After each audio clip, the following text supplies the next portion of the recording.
Hey guys, it's Abhiram here. Welcome back to another episode of DRIVETERRAIN. What I have with me today is the latest generation Nissan Kicks, or if I want to call it the 2024 model Nissan Kicks. Well, the Kicks actually came to our market, in the Middle East first in 2017. It was meant to replace models such as the Juke, and it has been quite a favorite in the subcompact crossover SUV segment. And over time, Nissan has given it some refreshes. For example, this facelifted Nissan Kicks. So it has a few more features, for example, like the electronic parking brake and also a bigger touchscreen, among others. So today we'll be having an in-depth look at the full option SL plus NIM plus brown interior. So it comes in three primary variants. You have S, SV, SL. S starts at 71,000 AED. You have the SV for like 76,000 AED, and you have the SL, which comes in at about 83,000 if I'm not wrong. And you have the SL plus NIM plus brown, which means it gets the brown interiors as well, for 89,000. Well, the second generation Nissan Kicks, or the 2025 Nissan Kicks, has actually been revealed for the North American markets. However, it still hasn't started production yet and also hasn't made it to our market yet. So when that comes out, I will definitely review it. Well, coming to the front end of the Nissan Kicks, you get a strong presence with this double V-motion grille. It does get a chrome treatment as well, which looks really nice. You've got the piano black finishing for the grille over here. You've got some more chrome inserts on the front bumper as well. You get fog lamps here on the bottom. You have LED headlamps as well on this full option SL trim. And it does get DRLs over here as well. So overall, the front end does look quite appealing. Well, coming to the side profile, well, it does look really good, doesn't it? You get this dual tone finish with the black roof and the paint color, as well as you have the silver finishing for the roof rails, which I think really together complements this car really well. Wheels, well, you get actually 17-inch wheels for this full option SL trim. Lower S model, they get 16-inch wheels. Keyless entry and go, so you basically place your hand on this button, finger on the button, and it unlocks, and click the button again to lock it. So you don't actually place your hand in this, it doesn't unlock. Then coming down, you have a silver finishing over here, again breaking that black. So a lot of cladding going on about as well, giving it that SUV-like presence. So overall from the side profile, it does look pretty good. Coming to the rear end of the Nissan Kicks, well, you do get refreshed styling to give it a fresh look compared to the pre-facelift model. So there's this bar that goes about joining both the taillights. However, it does not light up if you thought that it would light up. It does get the Kicks badge over here as well. You get a Nissan badge over there.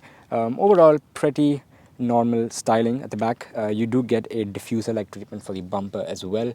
So that adds a sporty touch. It's painted as well, so it's not black.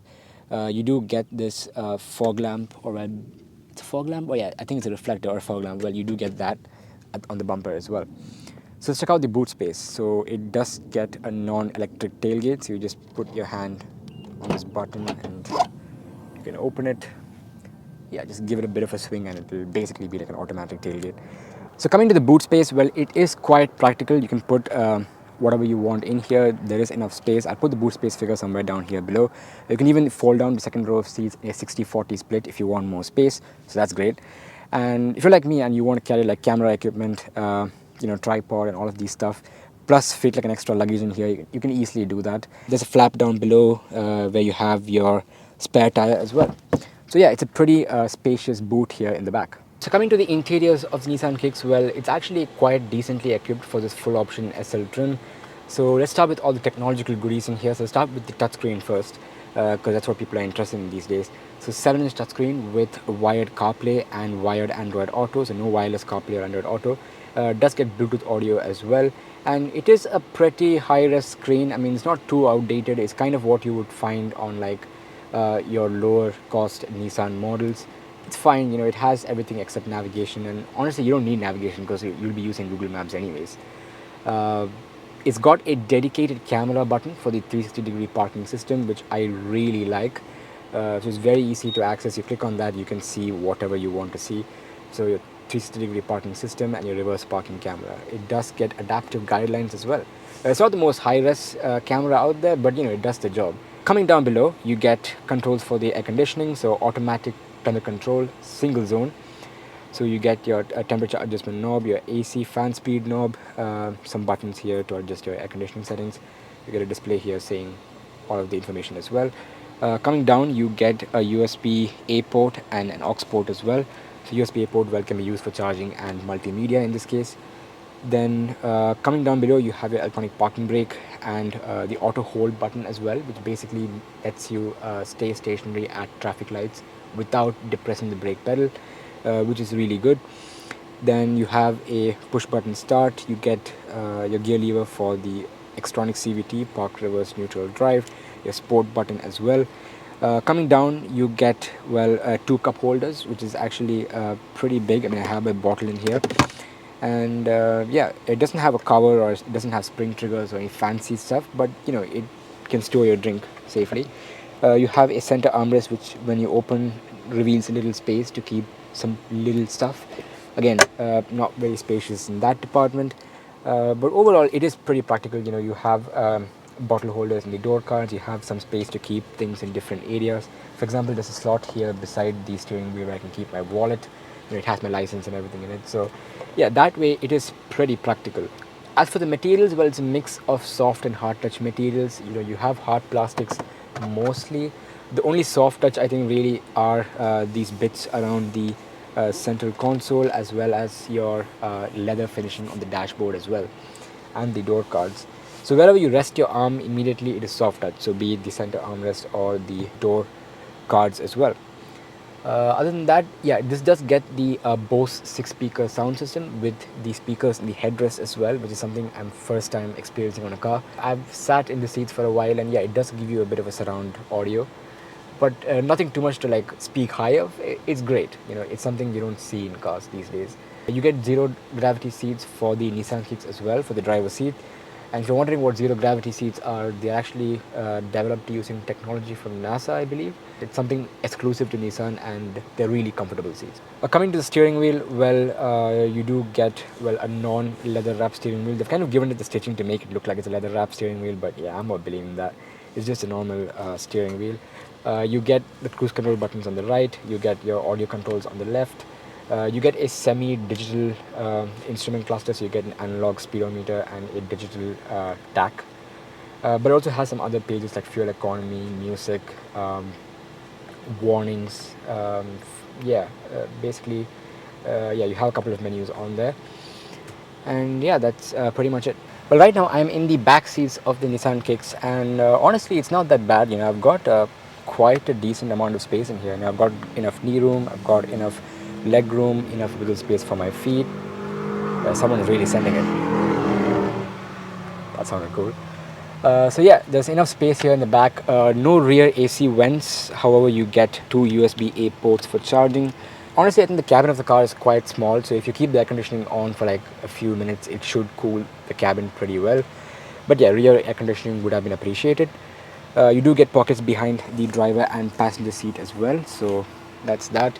No center armrest, where I'm so used to pulling out a center armrest. Yeah, this car doesn't have a center armrest. Yeah, you know, it's a pretty comfortable space and nothing to complain about. You can even adjust the headrest, I think. Yeah, I can adjust the headrest, so yeah, it's fine.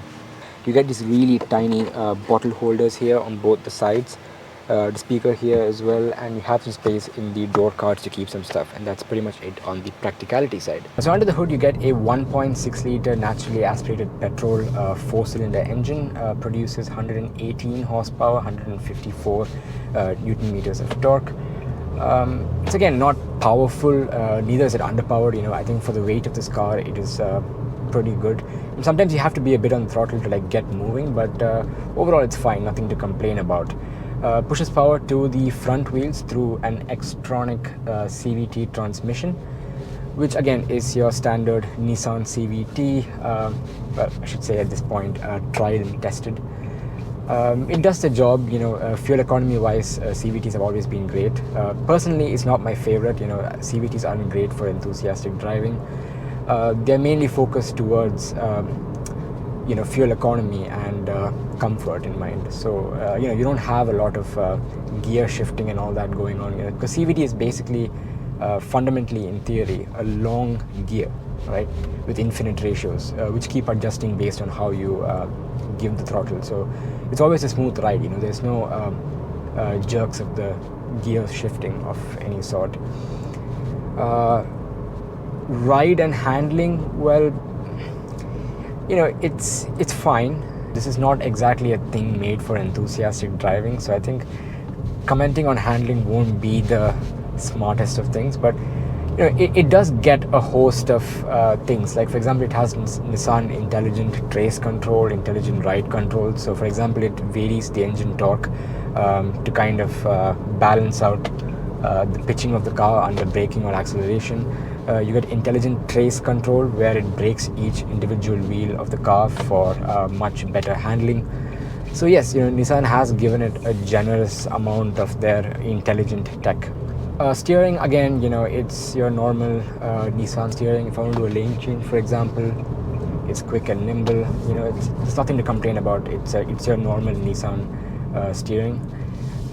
Brakes, again, they do have a good bit of initial bite, so the car does stop quite quick when you initially press the pedal, which is again great. I mean, on the highway, well, NVH levels are a bit on the higher side, so yeah, in that way it's not the most comfortable highway cruiser. But if you're a person who does point A to point B, I mean, you need a good, nice city car with decentish fuel economy, and you want to get around in comfort. I think nothing beats the Kicks. I mean, it has been a favorite in this segment for a reason, and Nissan keeps bumping features to it to update it and keep it up to date with modern standards. It doesn't have wireless CarPlay. It has wired CarPlay. It has wireless charging. You've got blind spot monitoring, some of the Nissan intelligent mobility features, so like rear cross traffic alert and stuff. So it's decently equipped. I'm averaging about 7 kilometers per liter right now, but that's not ideal. I mean, I have been driving it a bit enthusiastically, so I guess, yeah, if you drive it sensibly, you can get up to like 11, 15 maybe. You've got enough space. Everything is laid out where exactly you'd want it to be, like be it the buttons, be it all of the different switches. Everything is simple to use. There's no overcomplication with screens or anything. It's quite basic in that manner, as it should be, because this is a very good candidate for a first car for many people. It's just nice, like if you want to get into a car immediately and drive without thinking anything, this is like a really good choice. AC cools decently well. It's got all of your Nissan Sunny qualities in it. Well, I'm surrounded by a lot of Sunnies on this road, so yeah, if you are someone who gets the appeal of a Sunny but want a bit more, well, SUV like presence, then yeah, I think this is the one to go for. Now, the Japanese cars do get all-wheel drive. We only get front-wheel drive Kicks, so yeah, I can't really say that it has any off-road capability, but it's just a great urban commuter. And yeah, if you enjoyed this review, don't forget to hit the subscribe button and comment down below which part of this video that you liked or did not like, as feedback is always appreciated. And comment down below which car you'd like to see next on the channel. So yeah, once again, stay safe, have a great day, and goodbye.